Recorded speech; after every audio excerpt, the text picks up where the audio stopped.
Welcome back to the West Coast Davengers. I'm your host, Dave. Today we are remembering Ed Piskor a year later after we lost him. And I thought it would be a good idea to hear some stories from some friends of his. I'm not going to make you wait too much longer, but I just want to say thank you to Jim, to Skeme, Shawn, and Michel for taking the time out to do this. And let's just get into it right now. Hi, everybody. Today we have some special guests here.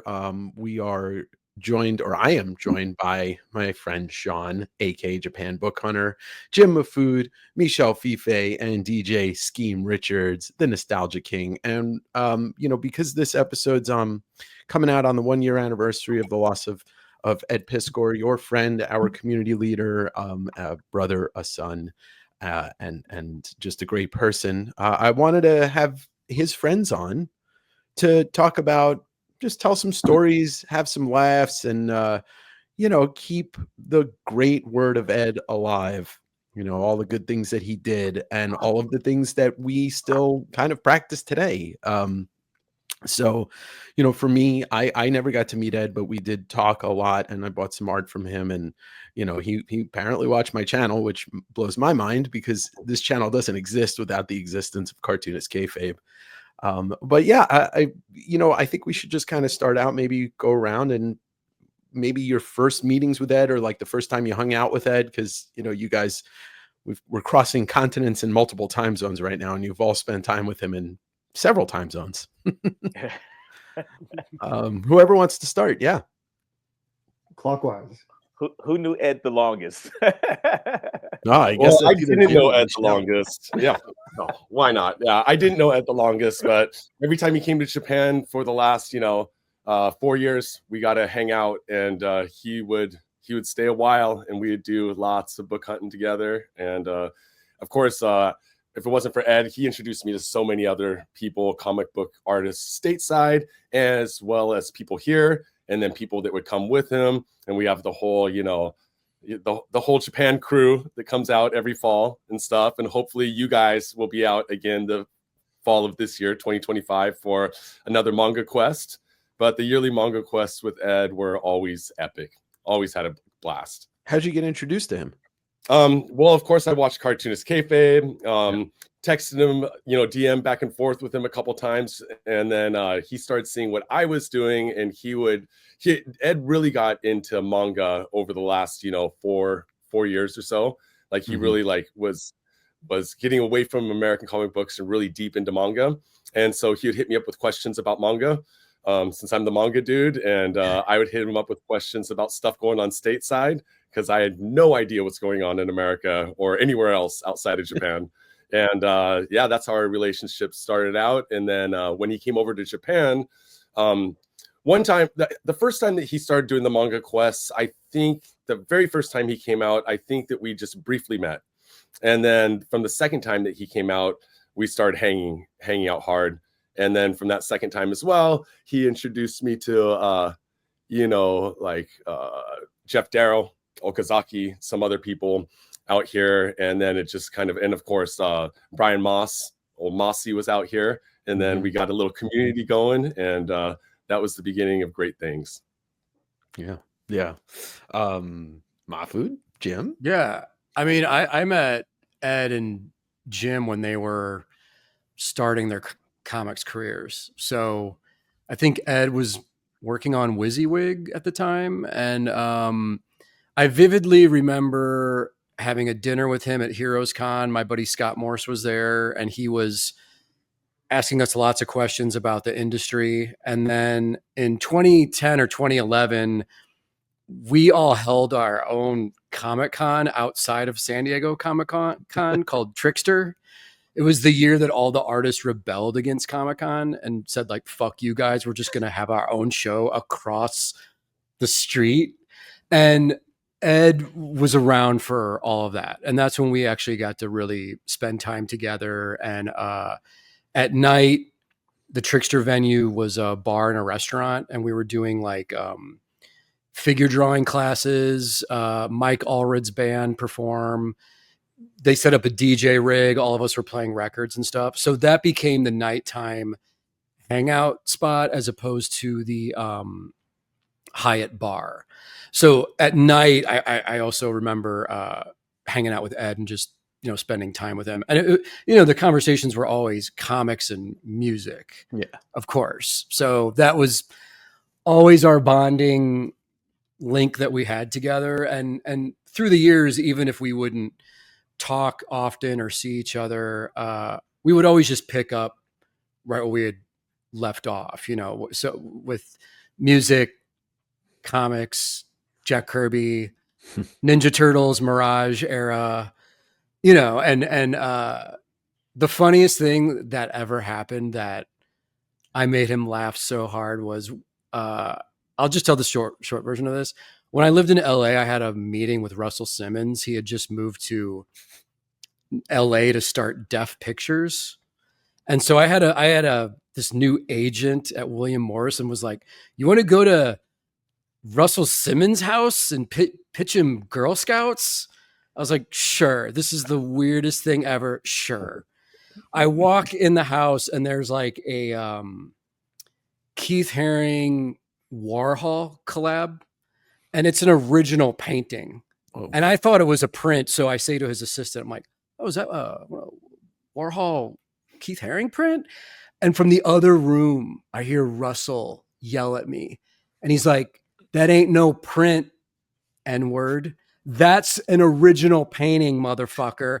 I'm like, this is how the meeting's starting. So I walk in the living room. It is, of course, the weirdest thing ever. Russell's there. I believe his father's there. His father is eating a bowl of granola with sriracha sauce on it and breathing heavily. There's like two hot assistant girls. And then there's his right-hand man, his assistant guy. So I sit down, and on the coffee table is Hip Hop Family Tree, a stack of all of them. And I'm like, oh, that's my boy Ed Piskor's book. And he's like, yeah, we're making that N-words book into a TV show. So everything is N-word this, N-word that. And if you have to censor all this out, Dave, I understand. No, that's but this is how the story happened. This is how fucking weird it is. And I'm pitching him Girl Scouts, and behind him, on the wall behind him, are all the gold and platinum records for like Run DMC, Raising Hell, Beastie Boys, License to Ill, like all the records I grew up on. So I'm looking at the records, and then I'm looking at Russell, and then I'm looking down at like Ed's book. And it's like, this is the weirdest thing that's ever happened. So after the meeting, I immediately call Ed, and I'm like, hey, guess what, N-word? I was just at Russell Simmons' place, and he's gonna make Hip Hop Family Tree into a TV show. And Ed starts laughing his ass off, and he's like, they're not gonna make it into a TV show, but that's cool that my shit is on Russell's coffee table. But the strangest thing ever. So hopefully I didn't get your channel canceled by telling that story. But that is what happened. That's what happened. Story. This is a great story. I wonder if he ever did buy the rights so that nobody could depict Russell Simmons as Russell Simmons the way Ed had the he had his lisp in there, which was like the most authentic thing. Okay, I'm so glad you brought that up, because this is a thing that distracted me in the meeting. I was like, wait a minute, in the book, Ed depicts Russell with like the eyes that are going different directions. Like he's like, because he smoked too much dust in the 80s. And so I'm telling, again, Ed's laughing his ass off. And I'm like, dude, the way you depicted Russell in the book. And Ed's like, yeah, I caught a lot of heat for that, but I don't think Russell would give a shit about that. I mean, he's just all ego and money. And so he's like, yeah, I'm in the book. Yeah, we're going to make the book into a show. But, it was the strangest thing, man. Did Russell ever go on to make anything into a show with that production company? I don't think Def Pictures did anything. I don't think so either. Yeah. I don't know. What a wild world. What about you, Michel? Oh, I met Ed around the same time Jim did. Around it was pre-Hip Hop Family Tree for sure. I forgot what he was working on. I think it was the zines that he did before the book. He just did like kind of Mhm. Harvey Pekar work, and he turned those into little zines and stuff, and he would make it himself and sell it himself. And it must have been at an SPX. I'm not sure which one, maybe a Mocha, but I think it was SPX. And we immediately hit it off just because, yeah, we just like the same shit. We just like the same stuff from different worlds, mostly that you weren't supposed to like at that time, you know, like pulling from indies, but old mainstream stuff to really just super mainstream stuff you kind of forgot about or ridiculed and stuff. Me and Ed, we love that stuff genuinely. And, you know, we put that in our work. And I think we bonded over that. And yeah, that's where it started. Yeah. Yeah. I never really hung out with him like a lot until maybe like 3 years ago when I went to Pittsburgh and I hung out with him for a couple days, and it was really Yeah. Went that's digging. about it. Yeah, so it's mostly an online relationship, but it went deep and we connected on that level. So yeah, no Russell Simmons stories for me yet.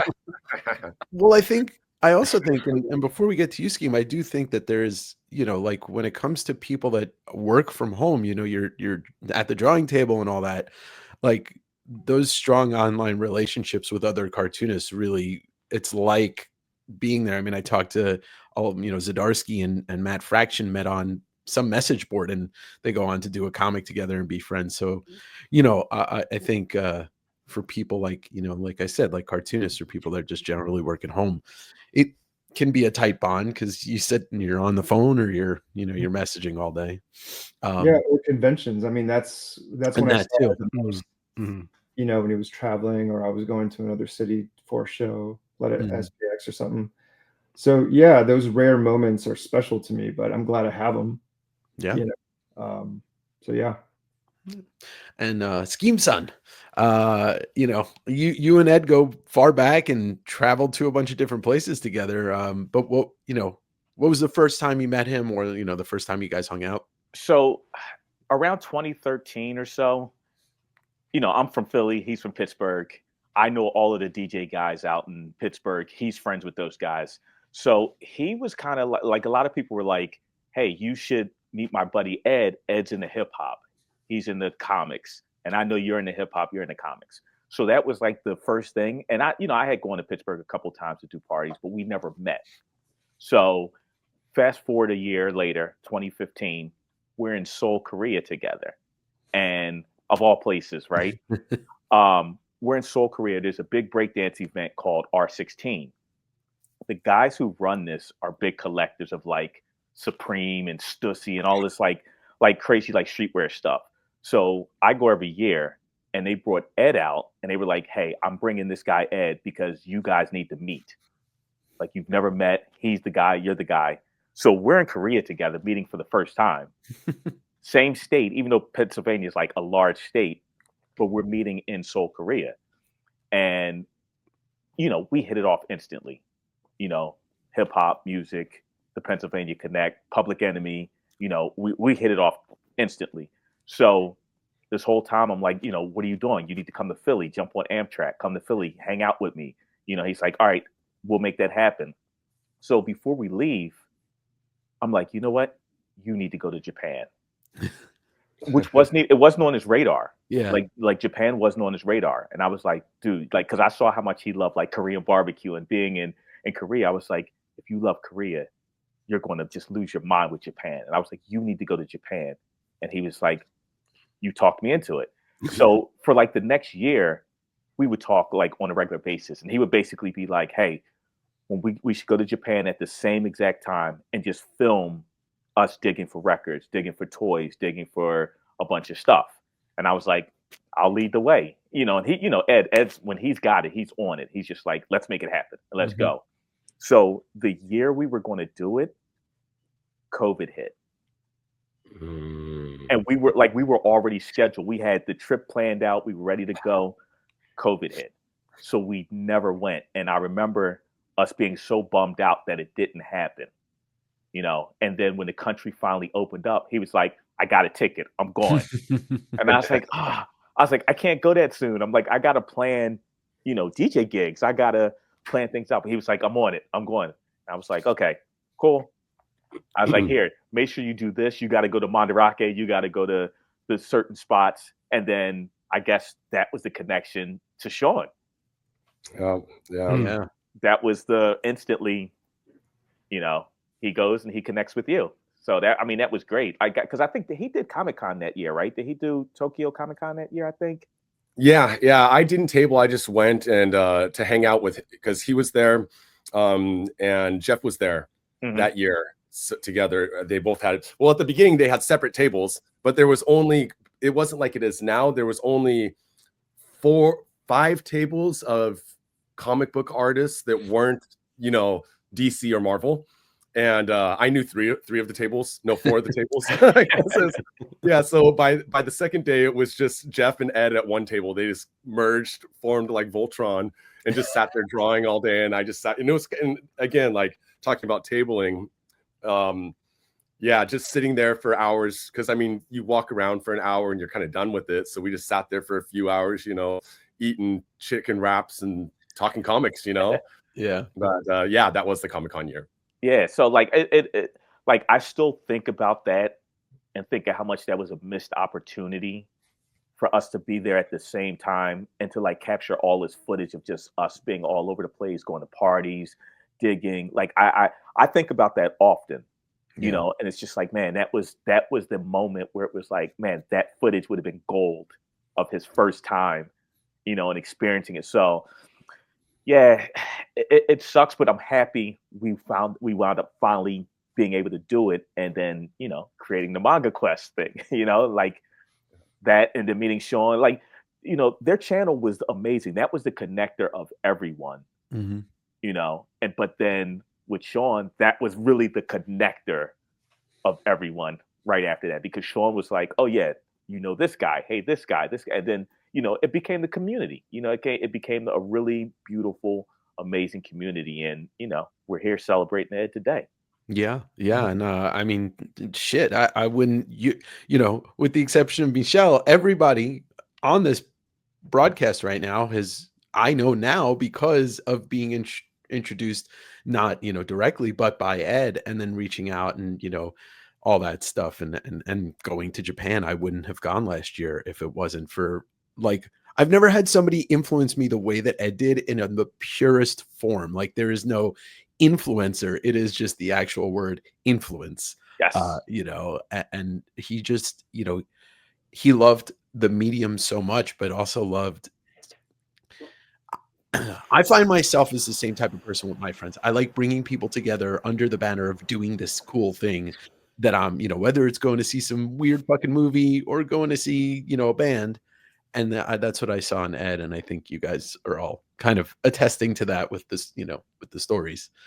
You know, he pitched Japan to me a little bit, you know, but our schedules are so different, you know, I couldn't make it happen, but that's still in me. I still want to go eventually one day, and, you know, in the spirit of it, you know, take an empty luggage container, just fill it with books and stuff, you know, and just go on that adventure, you know, like I was living vicariously through him. And it was such a cool thing to kind of witness it. You know, it was like like you said, it was like a community building, an earnest learning experience to get all this stuff, all these comics that you love, that you've heard about, or discovering new stuff, or I don't know, commuting with other artists and stuff. That's such a special, cool fucking thing, you know? So I don't know, maybe one day, for me at least. I'm glad you guys got that experience, you lucky bastards. Well, You know, anytime you come out, I'll be sure that you get to go to all the same places Ed went to. Full experience. Oh yeah, full experience. I'll take you on the full ride, man.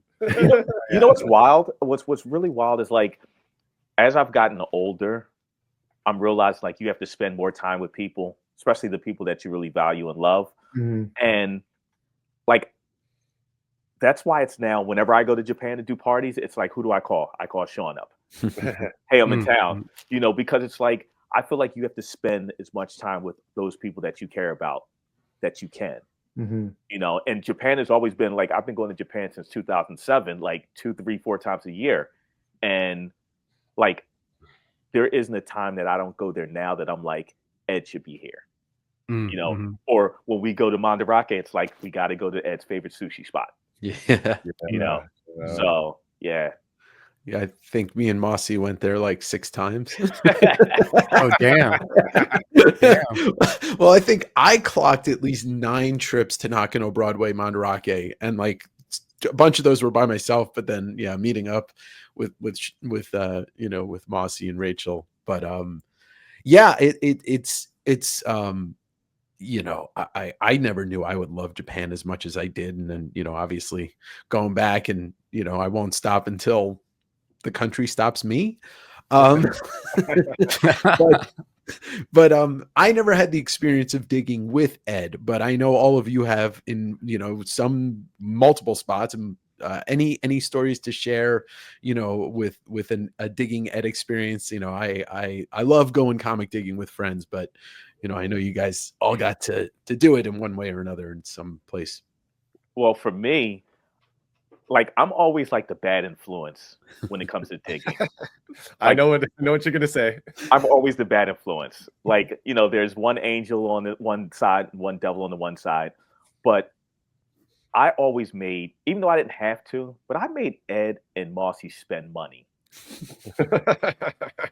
Because I mean, for me as a DJ and record collector and stuff like that, like and like collect arcade machines and pinball machines, I'm like spare no expense. Just buy it. So you know, Ed would see things and I'd be like, Ed, just get it. He'd be like, like you're never going to see it again. Just never going to see it again. You're going to regret it. And you know, and the same with Mossy. Like we were at Super Potato, and you know, Mossy wanted this rare Neo Geo game. It was for what's the fighting game? Final Fight? No, not Final Fight. No, the Samurai Showdown. Samurai Showdown. But it was the rare, never released Samurai Showdown. So when the company folded, they still had this game in production that never came out, and it's like super rare. So I'm on Ed's shoulder, like, Ed, talk to him, make him buy it. And Mossy didn't want to buy it, and I'm like, look, you're never going to see it in America, you know, and you know, and really, he wasn't going to see it in America, so he dropped. Let's just say Rachel wasn't too happy about what he spent on it. You know, and the whole time I'm looking at Ed, and Ed's laughing. He's like, man, you really got the touch to make people just buy. I'm like, yeah, because I would want you to do it for me, you know, if it was something. And they flipped the script because we're in Mandarake and there's this Godzilla. It's a giant remote control Godzilla that like moves and spits fire or like sparks. And super rare. It's like an $800. And we're in the store. And Ed looks up and he's like, hey, Skeme, you need to buy it. And like, I was this close to buying it, but then I was like, okay, now I have to ship it home. Yeah. And that was the hard part. It was like, so of course, Mossy's like, hey, Ed, let's just split the shipping and make him buy it. And, you know, I mean, it's those things, man. Like good friends make good friends do crazy things, you know? Wait, did it happen? It didn't happen because, but here's why. Because there was a piece broken on the Godzilla figure, and like it didn't hinder anything, but I was like, I want a mint one. It was in the box. Like I wanted a mint one. And it's from like 1987, so it's still old and it's fragile. So I really wanted a mint one. But had I know what I know now, I would have bought it just so I can say Ed made me buy this. Hell yeah. We'll find you one yet, Skeme. We will. But yeah, any other digging stories? Yeah, one thing that Ed liked to do is he also liked digging by himself because he always had like a mental picture of what he would. Well, first of all, he came out wearing, you know, his trademark cross colors, you know, his hat, his glasses, and everything else Uniqlo that as it got dirty, he would throw it away so he can make more room for books. So he was just tossing clothes every morning, putting on new crispy clean ones, and then next day, repeating, you know, so you could fit more. But he did. So like we'd cruise around like somewhere like Mandarake or some small shops or something like that. He would grab a few things, especially if there's something I recommended. Oh, this Kanafuro Taro. This is really dark and it's super underground, but it's like he's a new artist. And then I, you know, turn him on to like some artists like that. And then I would talk to Ed the next day, and he had gone back, filled up his backpack and gotten 2 bags of more stuff because you know, it's like when we were out together, he was like researching and studying, and then I would leave, and then he would go back and just stack and just stack. That's a true digger right there. He knows how to dig. Yeah, and then he'd go back and do Cartoonist Kayfabe at the end of his trips. I'm like, where do you get 32 volumes of Ghibli storyboard books? Shit. Yeah. Holy shit. You know, that's something I thought about recently with like digging. To me, bin diving for comics specifically, it's such a personal, private thing. I kind of don't like doing it in groups. I've done it and it could be fun. And yet I did it with Ed all day when I went to Pittsburgh. And it never seemed like oh man, I really wish I was by myself doing it. I think because we both recognize like, yeah, this isn't like an isolationist sort of therapeutic behavioral thing for us. We just have to lock in and look through dirty boxes of just random stuff. But we left each other alone, but then we would cross and talk shit a little bit, just enough time to like go back to the hunt. And it was the most beautiful fucking experience. But I just realized recently I was bin diving and I wasn't alone. And I was like, oh man, I think this is just a me thing. You know, I think I just have to like wake up super early, drive hours to another town, go bin dive. And it's just like my own thing. And yet that one time with Ed, it was like, no, that was actually super cool and special. You know, so it could be with records, it could be with comics, it could be with toys. But I don't know. That's generally my experience. I like to do it by myself with the rare occasion, you know. The same way. I'm the same way. I like getting up and going by myself. But there's something about having that other person with you that pulls something and be like, hey, partner. Do you know this? Are you hip to this? Or I know you were looking for this. And I feel like that's what Ed was good for, because every Batman needs a Robin or vice versa. Yes. Yeah. Right. And And when you go to Pittsburgh too, you realize like how Cartoonist Kayfabe came out of that city, because I went there for Ed's Day of Remembrance at Phantom of the Attic, and before the event, I got there like 3 days early, and I met Jim Rugg, Brian Moss. Brian brought his homeboy Johnny Sims, who did this insane bootleg Batman comic that he was giving out at Heroes Con in like 2021. Anyway, but being in that city and going digging with those dudes like 3 days in a row, like hardcore digging, like the spirit of Ed was definitely with us, but you could also, it made so much sense to me. Like, this is where all of this DNA of kayfabe comes from. I've never seen a city on this level of digging, but also digging with Mossy and Jim Rugg specifically was a pure joy. And because I'm like you guys, I could just do it by myself. It's my own thing. But being with those guys, it turned into Dave, what's the one comic shop in the mall?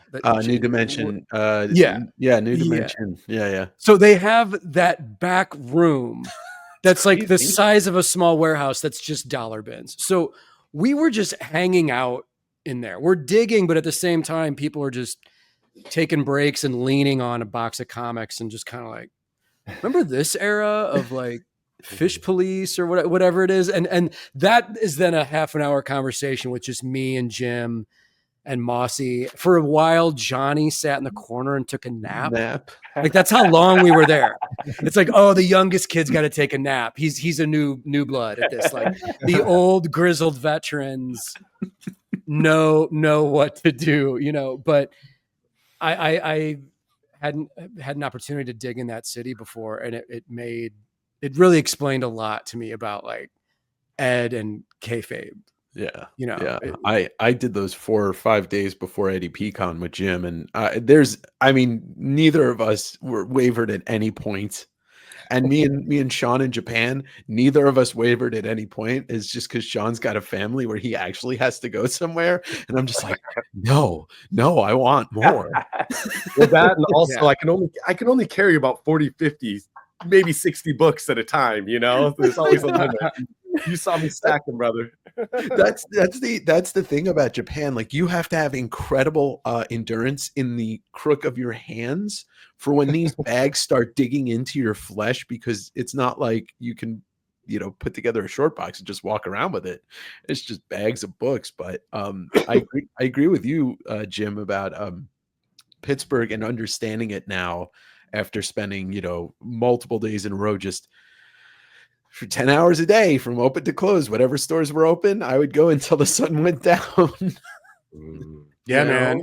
And I didn't know what kind of like mood Jim would be in, or like how much socializing he would want to do. And he hit me up and said, "I'll pick you up from the airport as soon as you land." That's what he said to me in Pittsburgh. I was like, "Oh shit, okay." And then we went to dinner, yeah, and caught up and talked about everything. And then the next morning, he was like, "Well, do you want to get breakfast with me, Tom Scioli, and Brian, and get this digging going?" I'm like, "Shit, yeah. What is it? Yeah. We're doing this?" And it was like, "Yeah, we're not messing around. Like, you're in town. We're gonna do this. Like, this is what we do." Well, I mean, that's going on to kayfabe, where obviously I was introduced to it's funny. I'll give a little backstory. I worked for a nonprofit in the comic industry in 2019, and that was the first time I had seen Grand Design. And I was like, how have I never heard of this Ed Piskor guy before? Because I thought he was a Silver Age artist making an X-Men book in the 2000s. And I'm just like, is he some old guy that I just missed the boat on? And then, obviously watching kayfabe, I'm like, well, yeah, he's an old soul trapped in a 40-year-old's body that he's, like Harvey Picar, except younger than Harvey was. Except hip hop. Except he's the hip hop Harvey Picar. Right, yeah. But even like his hip hop sensibilities are 10 years before his age, because like me and him were 2 years apart. And like, when I grew up, I was listening to the stuff that was new in the 90s, not looking back at the 80s, but with kayfabe, and you guys were all on and multiple times, and was there a piece of you that was just like watching it daily? Were you guys daily watchers, or were you taking it in as much as most of us were?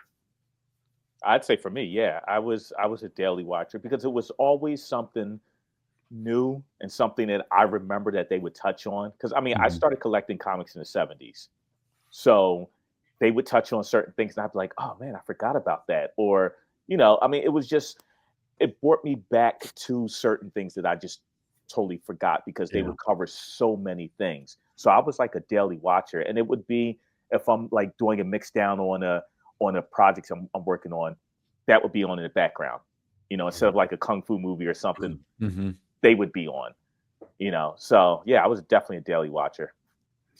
So I remember when it was it weekly or month? When it started, it was like a weekly thing. With the Wizard episodes, it was like Wizard number 1, 2, 3, and I thought it was just going to be Wizards exclusively, and I thought it was like a cool twist of like, you're injecting comics history and examining the era and the context within this kind of goofy publication that we're super nostalgic for. And then obviously it grew. I mean, it exploded, and then it became daily. And I was like, oh, I can't be on the computer that often, so I'm just going to take a break, right? Let's say a week. And then I got to be on the computer for the next week. And that's when I would just marathon the shit from the previous week. And that's what I would do. It would always compound to the next week. But I was a subscriber, a regular viewer. I engaged with the community somewhat. I was on the show a couple times. They were cool enough to have me, and it was fun. It was fun. I still go back, and if I need like a hit of something they're talking about, a specific artist or book or an era, like I kind of just want to refresh that dialogue, So I still do that. So. Yeah, I think I need to get to jack all those on VHS or something. I feel like I need them forever, every episode forever. Right, like just in case they disappear or something. Yeah. YouTube gets taken over by whatever. Yeah, I feel like I need to VHS them all or something. Hook up the laptop to the VCR or something. That's a good idea. 1,500 episodes, Skeme. You're gonna be doing that for the rest of your life. Literally. I have to pick the best ones, that, or the ones that I'm like, okay, I need these, and then filter everything else out. Yeah. No, they would talk about stuff that I don't necessarily care about too, but I would watch it, and I would get to see a different point of view. Yeah, sometimes they would convert me. I'm like, oh, that's actually the shit. Like I dismiss this thing. And so it wasn't like an echo chamber of like, oh, just tell me that Todd McFarlane is awesome. It's like we all know that, or Jaime Hernandez or something. Yeah. But so I would still discover shit. It was a real open sort of discussion, really. So those guys were legit ambassadors, and like being on the show brought me a new audience of people. It really worked. Like the kayfabe thing was a real thing, and it not to go into a sad thing, but like the big crushing blow of losing the show is it was a huge kind of arm of the tree of indie comics that got cut off there, because I would go on the show, man, and I would promote my work, and like literally that day the show would air, I would have sales through the roof off my website. A year ago, I did an art book, and they were going to have me on the show to talk about it, but there was a Thursday show. They used to do their Thursday talk in front of the camera show and just recap. And Ed and Jim just were like, "Hey, Jim's book got mailed to us. He's got a new book available." And they just both held it up for like 10 seconds. That day I got like, 50 orders on my website for a $50 book. So it's like those guys made me like $2,500 in one day just mentioning my book. So that, I won't go off on a tangent about it, but it's like you had the history part, but then you also had the ambassadors of comics part. That was a real proactive thing, and that to me is what made it like extra special. Yeah, of like new people too, like young cartoonists of forgotten dudes. Like, oh, you haven't heard about this guy in a while, in decades. Right. There he is in a hotel room talking about his latest fucking crazy comic. I know. Like, dude, no offense to Don Simpson, but I hadn't thought of Don Simpson in a long time. And he's a Pittsburgh guy, or Pennsylvania guy anyway. And those guys revisiting his work on their show, it reminded me that Don Simpson is a badass cartoonist. Like, he actually, his stuff's crazy. So that made me revisit his work. And one of the things we would always talk about, Ed and I, is our obsession with Tim Vigil. And Michel, that was one of the weird hotel interviews that is one of my absolute favorite episodes of Kayfabe. Tim Vigil in the hotel room, where it's just like after hours and he's talking about Faust, but also talking about like, people don't like me. And it's like kind of dark shit. And Ed's like, Tim, we like you. And it's like this perfect comedy moment of like, Ed, that was the best thing you could have said. Like that exact time, and it's like, Tim Vigil is dope. Like those comics are crazy, so rediscovering things through the Jim and Ed lens, Going back to something you said and kind of with me and Shawn, because Shawn, I know you're always vocal about how like Ed mentioned you, and then all of a sudden your business just it climbed up mountains. Yeah, the first time that I was on, in my old little, before I got this space, when I was in a little apartment I was renting around the corner from my house, packed full of books, Mossy and Ed and I did an episode, and I remember that next day he went back, edited it that night, posted it up the next day. I got like 28 sales in 24 hours. And then also like more the next day. And then, but the main part was the kayfabers were so down for kayfabe. The community was so strong that once he kind of pulled me into that community, like most of those people, I still chat with them. Those early guys that got on the Japan Book Hunter train, and they still order from me, and we still communicate via like DMs, or whether it's email or DMs and stuff. And that's all thanks to Ed. Ed was such a community builder, He was a community builder. Yeah, it was great. And then going back to watching, I couldn't watch every episode because 4 kids, business to run, all this stuff. But I loved watching the episodes that were not, because I already know about Japanese comics. I already know about manga. The non-Japanese episodes were the ones that I really like to watch when he would talk about Crumb or talk about Vigil or someone like that. And most importantly for me, I grew up, I did art when I was young, but I'm not an artist. So watching Jim and Ed break down the art in the comics or in the manga and the techniques and what they thought were used. That helped me a lot to understand comics and manga better. And also, I've been in Japan for 22 years. I have a huge gap in my understanding of Western comics. So whenever they would talk about stuff, and I'd be like, "Oh yeah, I remember that," or "Oh yeah, that shit's dope. I need to pick that up." And then them showcasing newer people, and then I'd be like, "Oh, who's this?" And then I'd find them on Instagram or wherever I had to find them and follow them, and then just great community builders. Yeah, yeah. And the thing that I admired, and I think we've all danced around it in one way or another, is he was Ed was a marketing genius. He took a lot of what he loved about wrestling, him and Jim both, but Ed really was able to like package something verbally and like talk about it, and we were like, oh yeah, no, cool. Or I took a lot from him just building my own channel, and when I published the Kirby zines, showing them off, talking about them constantly, and just get it in people's heads. But it's one of those things that like he was a mouthpiece for not just his own comics, but just comics in general, along with Jim. And I just really admired that in him. And it's like I said, me and Shawn, I can see the things that you do that Ed used to do, kind of the way you talk about things. And like, yeah, like he didn't have to, with, my channel, I sent him that comics journal with the Liefeld, Hart D. Fisher interview. Oh And God. yeah. And he didn't have to, like, that's when I was like, oh shit, he's watching my channel. He didn't have to say anything really nice about, but he did both times. And I was like, I was like, I blushed to nobody because I'm watching it on my screen. But Yeah. it's just one of those. Yeah, things. I've always felt like nice warmth in my dark, cold heart every time they mention me on the show. Just even mentioning me, it's like, man, you're talking about Kirby and you're talking about all these legends, and then you talk about Shawn in Tokyo. It's like, you didn't need to do that, dude. Like, I don't even need to be in this conversation. But always made me feel good. Yeah.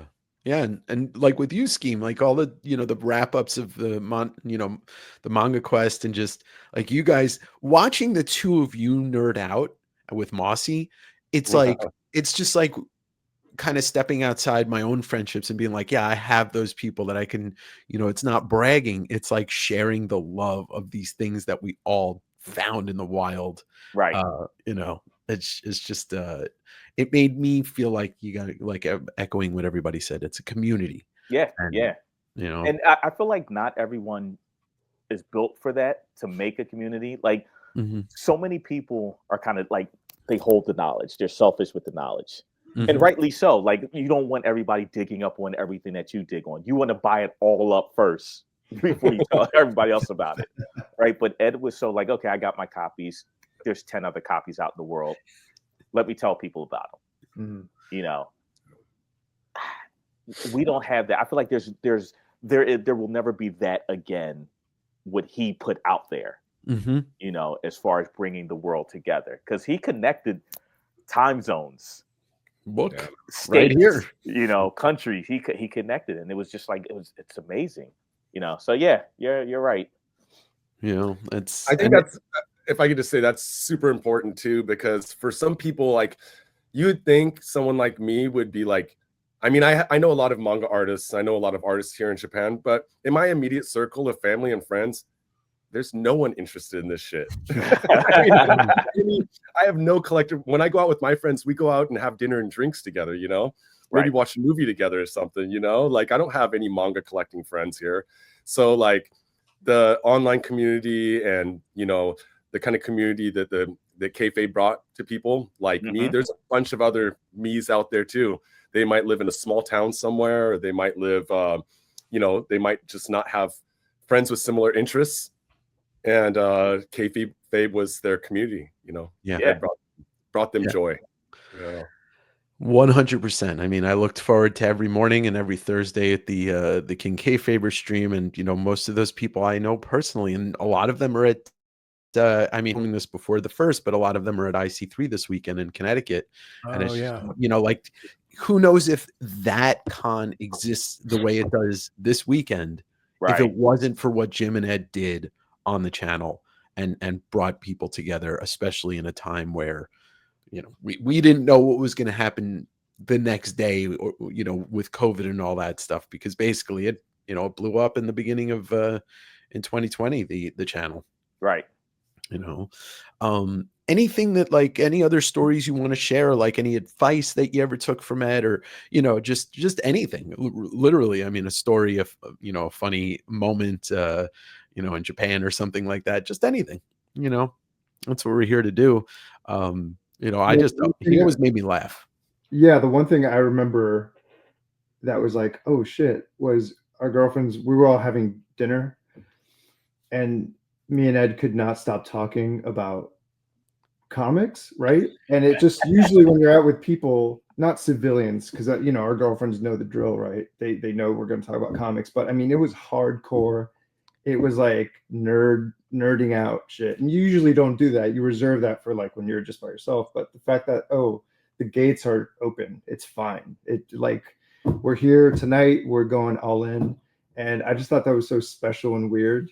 Like I had never done that really, you know, outside of a comic book convention dinner with other peers or something. But it was like, oh, we're just having a normal dinner. We're just gonna make, not small talk, but, you know, we're just gonna, with our girlfriends, you know, we're just gonna be civil about it. It's like, nope, we're gonna nerd the fuck out. Yeah. Pretty special and revealing. No apologies for it. Just go 0%. for it. No, and I got Yeah. an inkling of that while bin diving, because that's how Ed just worked. You know, that's how he spoke to like other people, not Right. comics people. And I was like, oh shit, okay, cool. Whereas I kind of like unplugged that part of my brain, and I'm like, you know, you're at the deli and you're ordering a fucking bagel or something. Ed would probably just, you know, make it about comics somehow. You know, it was like, it was intense. I mean, is my point. I can't quite articulate it, but that's what I got away from it. That's what I took from that. So Yeah, man.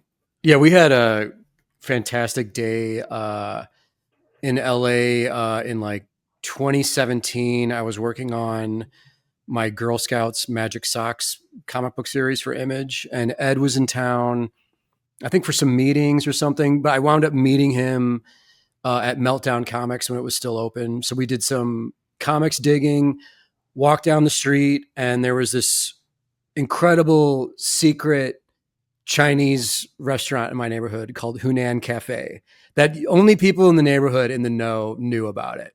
And it was this old Chinese couple from Brooklyn, New York, who had moved to LA and set this place up. I ate there once or twice a week. They were super sweet people. I took Ed there. He was blown away by the food. We walked up to my place I was living in at the time. I showed him all the new Girl Scout stuff I was working on, and he was super excited and really encouraging about it. And he had his binder with him that had all of his layouts for X-Men Grand Design in it. So Grand Design hadn't come out yet. So I was just seeing all the blueprints for the Grand Design. I was like, dude, this is crazy. Like, I can't believe Marvel's letting you do this. This is like your dream. This is you filtering the entire Claremont X-Men run into this series. So we were both, when you're an artist and you can hang out with someone in person and actually hold the originals and exchange ideas, and the music's going, we're in my studio, you know, it's like there's a vibe there for sure. And it was just like a very palpable, meaningful moment, you know. And I got this great photo of Ed with a stack of my originals in his hand, and he's like looking through them, and he kind of has a smile on his face, but it's like him at the perfect angle with my studio in the background, like all my shit, my books, Jamie Hewlett poster. And it's like, you couldn't make it up. You couldn't Photoshop it. It's like, this is the artist Ed Piskor in Jim's studio. It's like the official shot, you know, and it makes me so happy. Like every time I see that photo or think of that day, because it's just two comic guys hanging out together, you know. And if you can throw in a good meal, it's all the things that like humans can bond over. Like, you traveled to my city, I'm going to show you the good food spot to eat.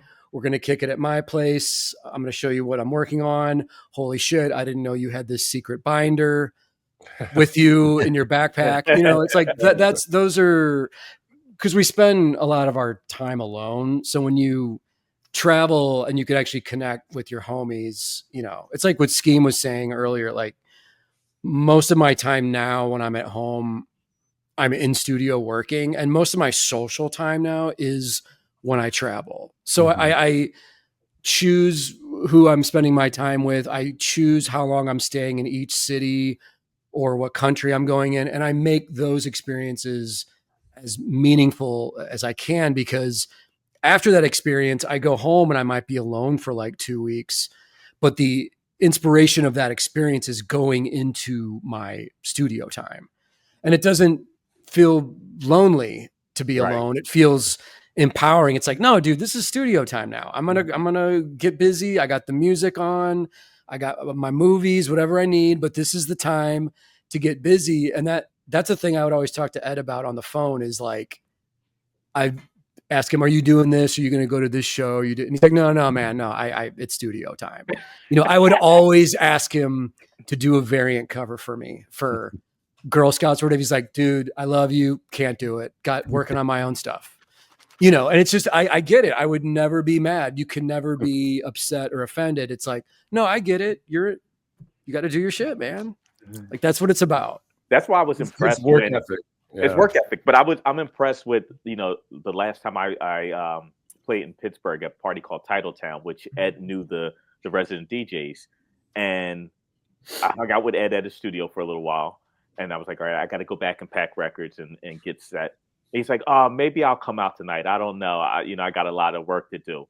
And guess what? He shows up, and he stayed for a while, and you know, at some point he was like, hey, I might slide out, but just know I was here, you know, and he came up because he knew it meant a lot to me, but also he was like, I need to feel this music. I need to see you DJing and get this energy so I can go back to the studio and be creative, you know? So not everybody comes out, because I go to places sometimes and people are like, oh, I'll come out and see you. And then you don't see them, you know, but I always book gigs off of who has the best burgers, the beers, digging, and who I want to hang out with. And that's how I book my gigs. Like, if I haven't seen a person in a while, I'm like, we need to connect. Let me go book a gig so we can hang out.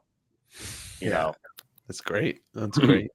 Yeah, Ed's work ethic. It's every time I mean, because we all work really hard at everything, whatever we do, you know? And I still always think about his soup story. Like, every time I'm tired, and every time, like, I guess the story, at least my memory of the story from Ed, was Jim and his wife went on vacation for a week. Ed was like, I am going to hammer out the rest of these comics before Jim gets back, just to blow Jim's mind. So he made one giant batch of soup, 3 meals a day for 7 days, for the whole time that Jim was gone, supposedly. And that's all he ate for a week. And he just sat down for 16 hours a day, 18 hours a day, and just grinded. And then every time I get in here, you know, 6:37 in the morning, and I'm tired and, you know, don't really want to do much, I'll think about, well, at least I'm not eating the same soup for 3 meals a day. And keeps me motivated. Man had work ethic. Yeah.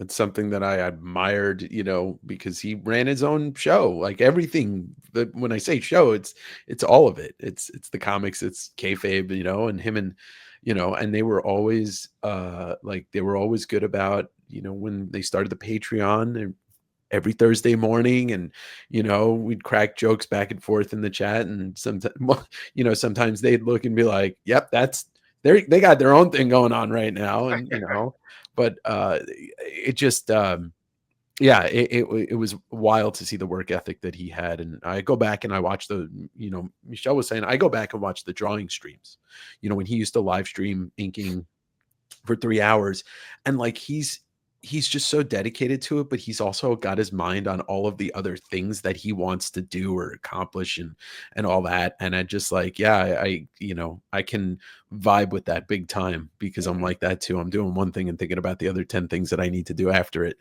but, you know, not going crazy trying to do them all at once. Right. Yeah. So yeah, I if anybody's got anything else they want to share, I'm, you know, we can record as much, but you know, if this is good for everybody, I thought this would be a good thing to get out and share with each other and share with, you know, the people that are still just, you know, want to hear from people and want to keep talking about Ed, and, you know, in a positive manner. Yeah, you know. So hopefully we can see everybody in this stream. Hopefully we'll be at Eddie PCon in September in Pittsburgh.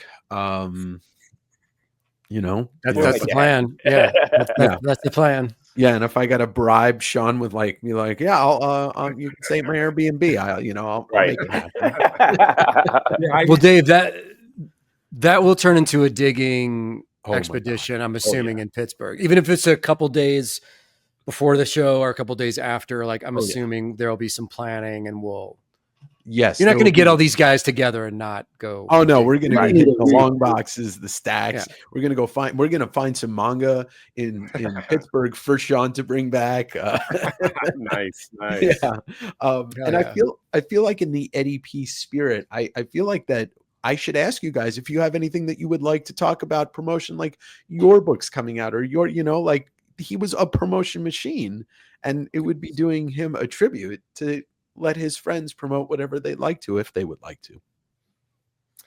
JapanBookHunter.com is where I sell my books. Japan Book Hunter on YouTube, weekly videos. Japan Book Hunter on Patreon, my friends. And now I'm going to promote for Skeme too, because that Heroes 2, man, that Ghosts and Ray stuff with those that meth track in there, man, pick up that cassette, because man, it's a daily banger in the office here, man. My man. That's on cassette for real? On cassette. That's all I do. Cassettes and mixtapes, some vinyl pressing. So nostalgiaking.com. I do a lot of mixes, a lot of record reviews on new releases from independent labels.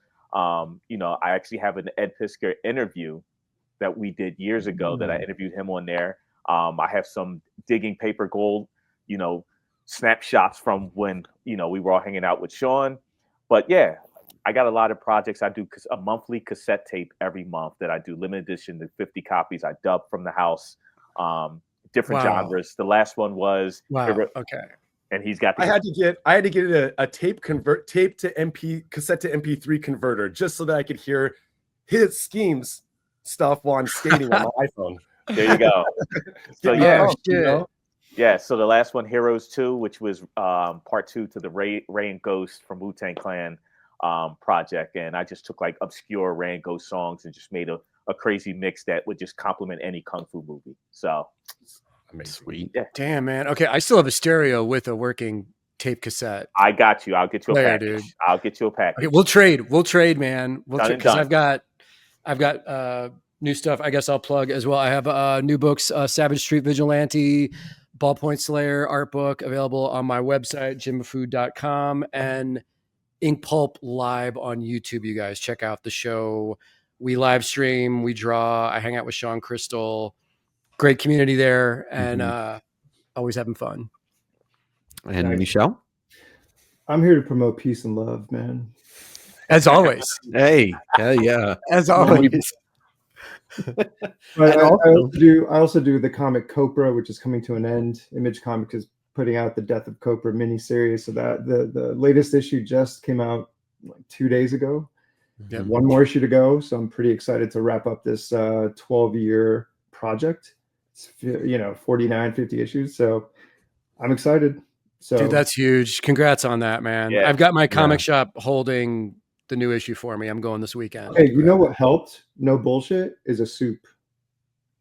Look, me and Ed, we nerded out over it, not just comics, but like, listen, you just make a big old vat, cut up whatever vegetable you got, throw it in some broth, and you eat it for a week. I could only make it to like 3.5 days, and then I'm like over it, and then I gotta post the rest of it. But hey, Copra wouldn't be here without that soup. So The soup. What did he used to call it? Not creator soup. He had a name for it, didn't he? Deadline soup. It was deadline soup. Deadline soup. Yeah. Okay. Well, I the only thing I want to ask the audience, look, one of Ed's goals was was to get the channel Cartoonist Kayfabe to 100K on the subscribers. They're about 3,500 away, I think, or so. So if you're not subscribed, I'll put it down below. All of our friends here, their links will be down below. But don't forget the Eddie P Con's coming up September 6th and 7th. I might have just made that date up, but yeah, it's something like that. Yeah. I think it's like mid-September. Yeah. It's the same weekend as SPX, I think. Oh, wow. Okay. Well, you got to make, well, actually, you could technically do one day of each because SPX is in Columbus, right? Yeah. So I think it's in Bethesda, Maryland.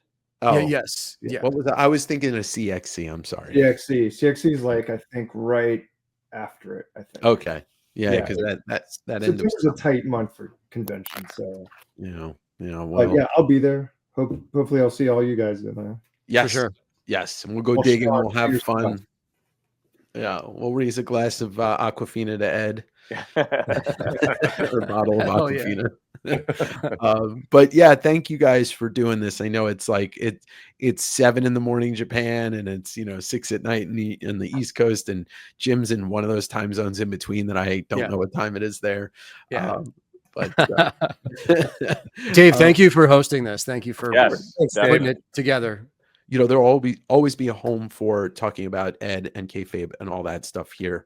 I maybe I'll do this yearly, but either way, there'll always be some keeping the kayfabe and keeping Ed's name alive on this channel for sure. And I guess before we get going, I think there's only one last thing to say is read more comics. Read more comics. Yeah. Make more comics. Make more comics as well. That's right. That's right. Thanks for watching. And once again, thanks to Jim, to Shawn, to Skeme, and Michel. It's just, I think the best way to remember somebody is to tell stories and just kind of, look back in a positive way at their life and look forward to seeing more of the impact that, somebody like Ed left. And I personally, as long as this channel is around, will never stop talking about him, kayfabe, Jim, my love for comics, and all of the friends that were here today. If you were thinking about it, I must say you should go to the Eddie P Con September 13th and 14th in Pittsburgh. You can follow the Ed Piskor Legacy page and the Eddie P Comic Con Instagram page for updates and to see who's going to be there. I will definitely be there. We'll most likely be hosting some type of comic store crawl the Friday before, which will be like a pub crawl except comics. And for my part, if you could like this, subscribe. If you're not, drop a comment down below and leave some good words about Ed or the impact he had on your life. Take a look at the K-Fam page run by Brian Moss and friends and see what they're producing as well. And, I got nothing else to say, but read more comics, make more comics, and be kind. Peace out.